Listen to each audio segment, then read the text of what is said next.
Good evening and welcome to Sunset News this Wednesday evening. As always, we bring you news, community stories, economics, weather, and sports. I am Diana Master. In the news tonight, the head of state, Dr. Netumbo Nandi-Ndaitwah, delivered her annual State of the Nation address this afternoon in Windhoek, noting that the 8th administration is producing promising economic results. Among these announcements, the Youth Development Fund has approved 211 youth-led projects with a combined investment of 63.1 million Namibian dollars, expected to create 898 jobs nationwide. In addition, she stated that 82 micro, small and medium enterprises across all 14 regions have received support through the Equipment Aid Scheme, equally benefiting 42 men and 42 women. 663 Namibian dollars has been allocated to support a fully subsidized higher education funding model covering registration and tuition fees for eligible undergraduate students across public and private institutions, as well as vocational training centers. President Nandi-Ndaitwah announced. She further stated that student support has also been expanded through the Namibia Student Financial Assistance Fund, which increased the household income threshold for non-tuition support to 300,000 Namibian dollars, allowing more middle-income families to qualify. She added that the Namibia Student Financial Fund has been integrated into the Ministry of Education, Innovation, Youth, Sport, Arts and Culture to streamline operations and improve access to learning. Namibia's agriculture sector is showing growth, according to the president, who stated that exports reached 2 billion Namibian dollars, with table grapes accounting for 62% and tomatoes for 14%. White maize production rose to 69,541 tons, covering 31% of national consumption. She added that livestock supports about 70% of livelihoods, providing over 45,000 jobs in primary production and 12,000 technical roles.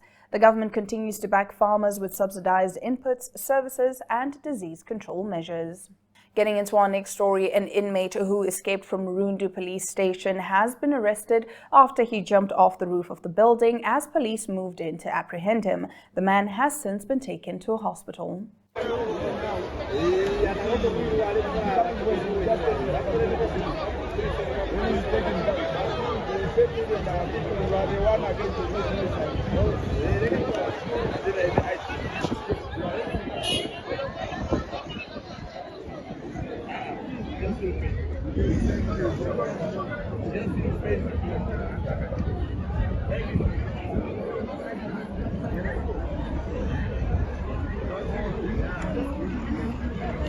The Minister of Works and Transport, Veiko Nekundi, today officiated the groundbreaking ceremony for the Vanaheda Natus Center. The one-stop center will be a modern, purpose-built facility strategically located closer to the community. It will offer a comprehensive range of services, including learner's license testing, driver testing, roadworthy testing for both light and heavy vehicles, as well as a permit office.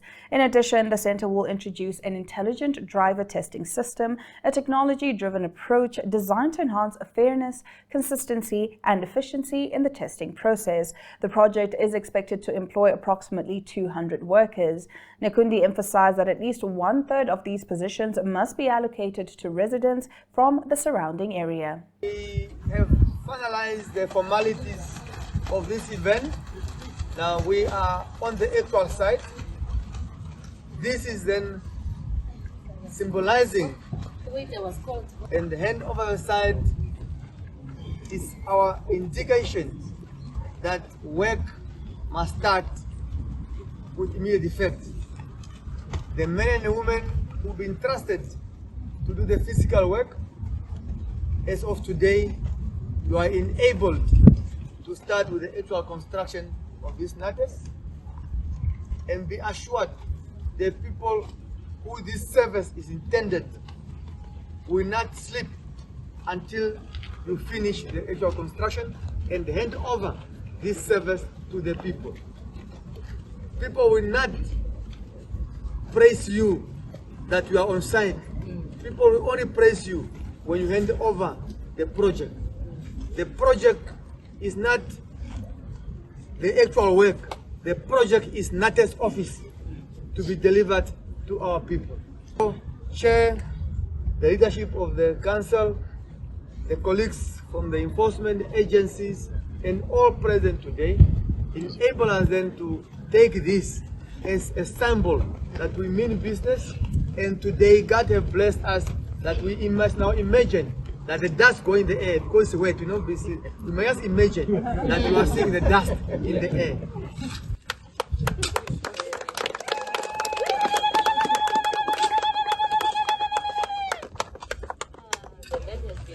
Yes, thank you. Put it there now.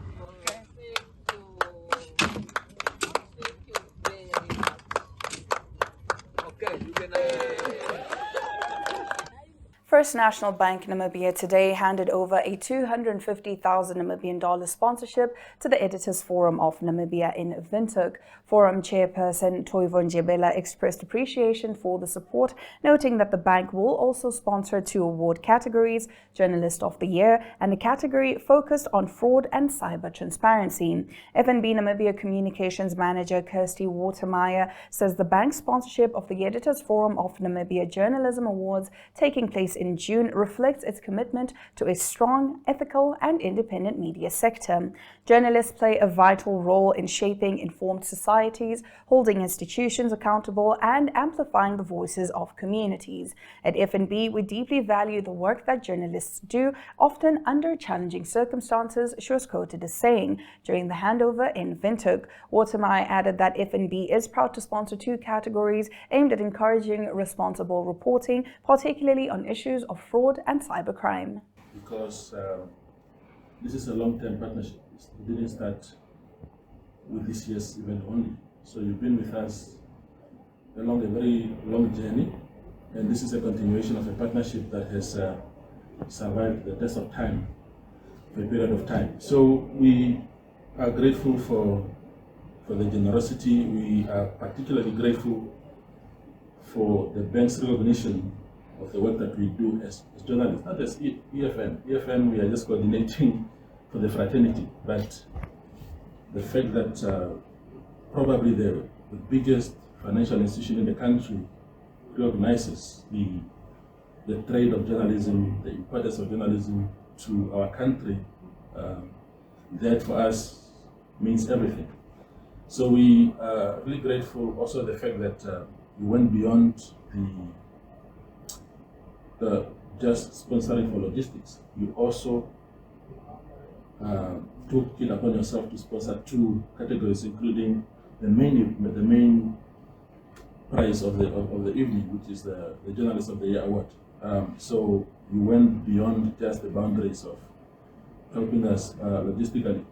But perhaps last, it's also important to say that this sponsorship, the confirmation of this sponsorship after conversations that we've had for some time now, also helps us to now get the ball rolling, because this sponsorship is the alpha and omega of our preparations. There's just no way that we would have gone ahead with the preparations without the anchor and main sponsorship that you have generously extended to us. So we are grateful. We wish the bank very well. We wish the leadership very well in its wisdom to always remember that this fraternity plays a very, very important role in disseminating information, educating the public, empowering communities with information. So yeah, all the best also for the bank itself and informed societies, holding institutions accountable and amplifying the voices of communities. At FNB Namibia, we deeply value the work journalists do, and we know that it is done often under challenging circumstances. This work is a vital part of ensuring that the public has access to accurate, balanced, and trusted information. Supporting the EFN Journalism Awards is one of the ways in which we recognize and celebrate this important contribution. We're particularly thrilled to sponsor 2 prestigious categories at this year's awards ceremony. Journalist of the Year, recognizing outstanding excellence, dedication, and impact in journalism, and the Fraud and Cyber Transparency Journalism Award, which celebrates balanced, responsible, and accurate reporting that contributes to the public's understanding of fraud, cybercrime, and the broader fight against financial and digital crime. As a financial institution, FNB Namibia sees firsthand the growing importance of informed reporting and combating fraud and cybercrime. Responsible journalism plays a critical role in educating the public, raising awareness, and fostering trust, not only within the financial sector, but across society as a whole. By sponsoring this category, we aim to encourage reporting that brings us to the end of our top stories. Stay with us. Right after the break, we bring you our story of the day.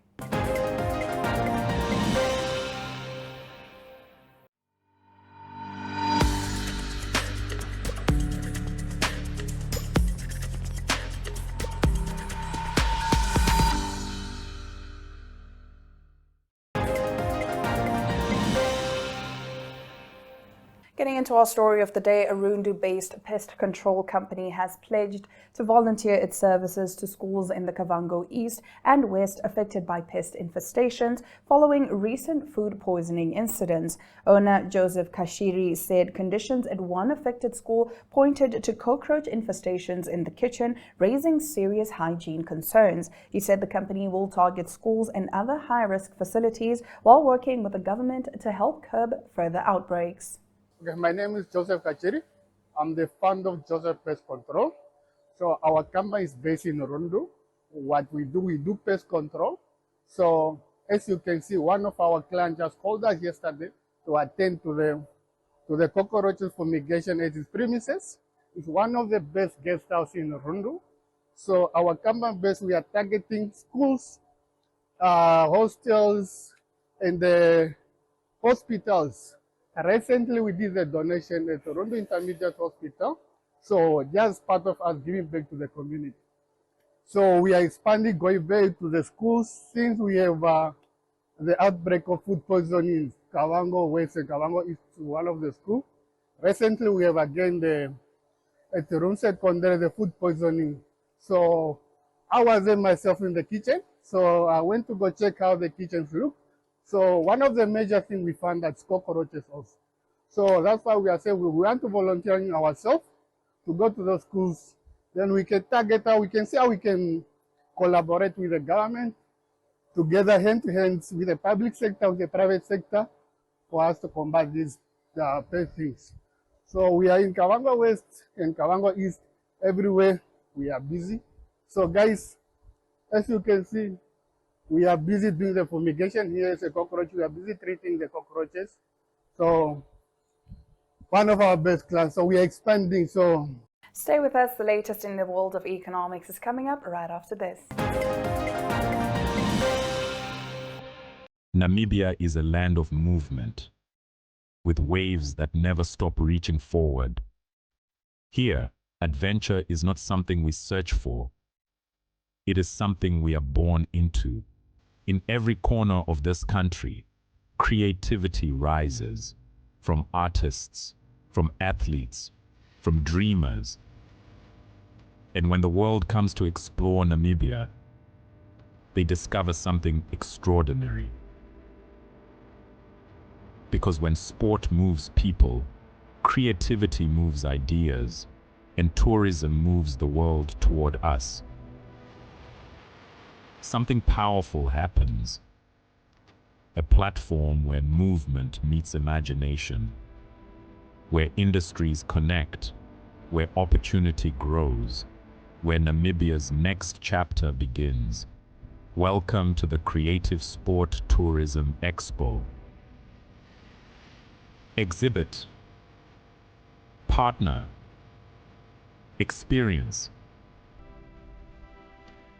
Creative sport tourism.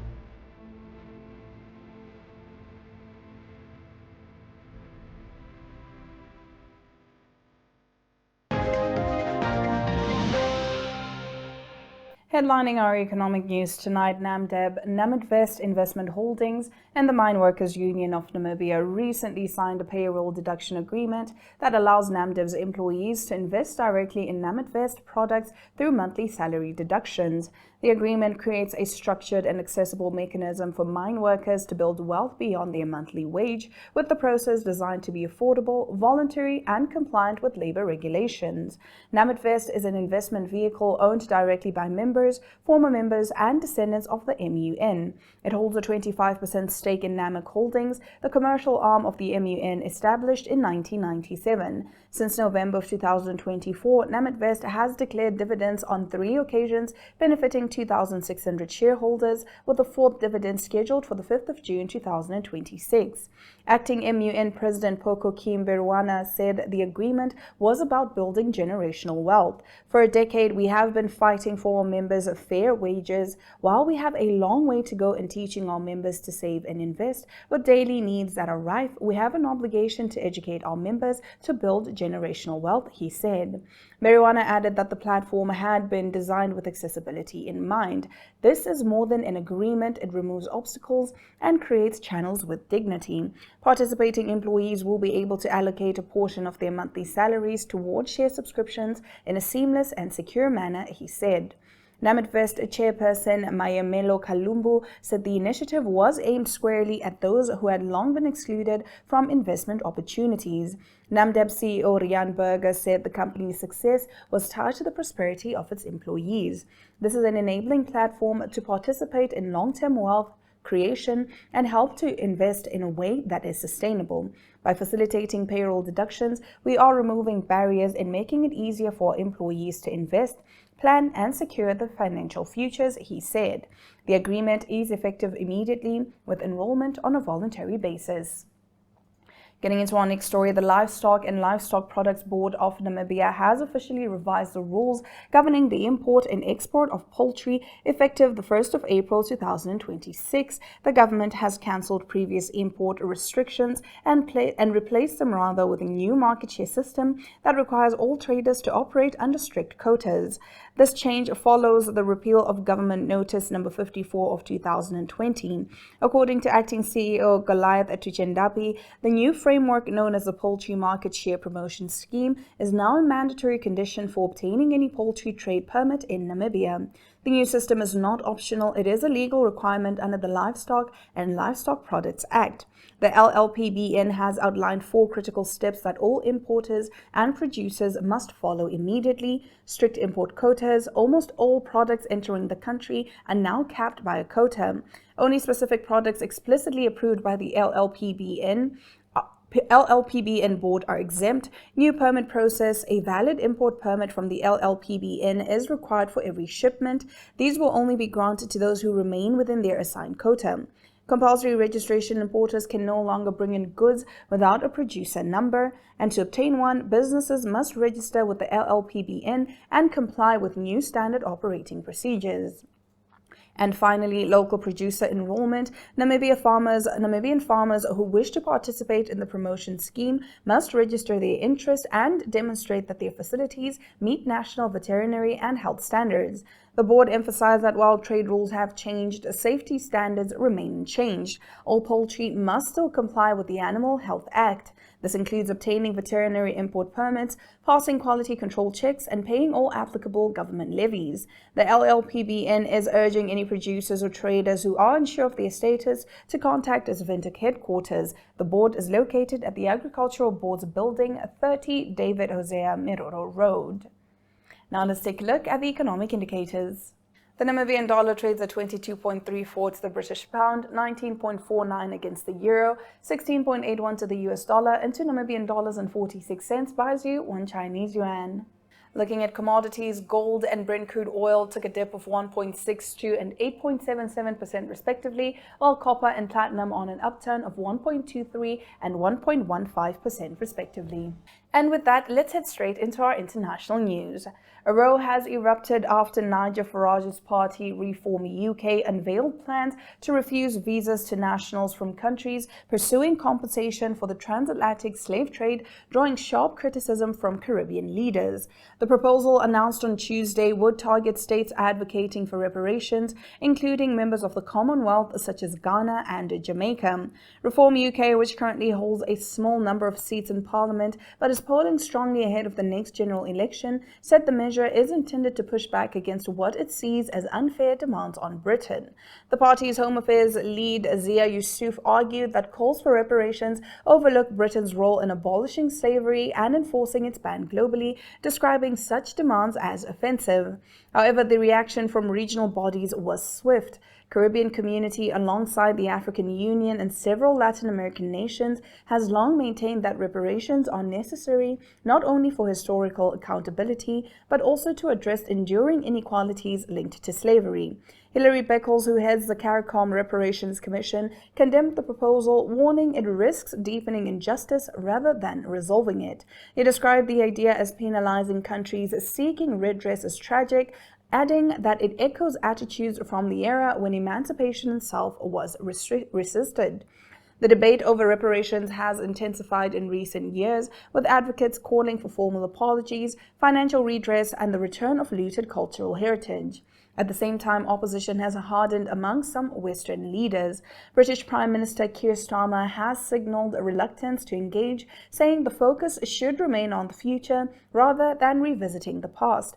The controversy also comes on the heels of a recent move at the United Nations, where a resolution led by Ghana labelled the transatlantic slave trade as the gravest crime against humanity and renewed calls for reparative justice. Former colonial powers, including the United Kingdom, chose to abstain. In our next story, fears are growing in the opposition circles in Zimbabwe that the ruling ZANU-PF party is making a new grab for power as it presses ahead with constitutional amendments aimed at giving Parliament, rather than voters, the right to elect the president and to extend his term from 5 to 7 years. This is a coup, a slow coup that is unfolding in Zimbabwe, veteran opposition politician and former finance minister Tendai Biti told the BBC. But ZANU-PF, in power since independence in 1980, has vehemently defended the proposed changes. There's nothing that stops us to change, to go to another system that's less costly, less controversial, party official Patrick Chinamasa said. The conflicting views highlight the deep polarization that draft legislation aimed at changing the constitution has caused, pitting ZANU-PF and opposition supporters against each other. This became clear during public hearings that Parliament held recently to give people a chance to express their views on the proposed shake-up, and that will lead to presidential elections held since 1990 being scrapped, parliamentary and presidential terms being extended from 5 to 7 years, parliamentary elections scheduled for 2028 being delayed to 2030, President Emmerson Mnangagwa, whose second and final term is due to end in 2028, remaining in office until 2030. The new parliament electing the next president, thousands filled the venue, with speaker after speaker taking the microphone to echo calls for Mnangagwa to remain in office beyond 2028. Now let's take a look at the weather predictions. Ruacana can expect some showers and maximum temperatures of 31 degrees Celsius and minimum temperatures of 19 degrees Celsius. Here in Windhoek, partly cloudy conditions are to be expected. Minimum temperatures will be at 16 degrees Celsius, while maximum temperatures will be at 26 degrees Celsius. Looking over at the coast, showers are expected in Henties Bay, Swakopmund and Walvis Bay. Maximum temperatures will range from 24 degrees Celsius to 32 degrees Celsius, and minimum temperatures will range from 19 degrees Celsius to 22 degrees Celsius. And with that, we have come to the end of the broadcast. I am Diana Master, and this has been Sunset News. Don't end your day without us.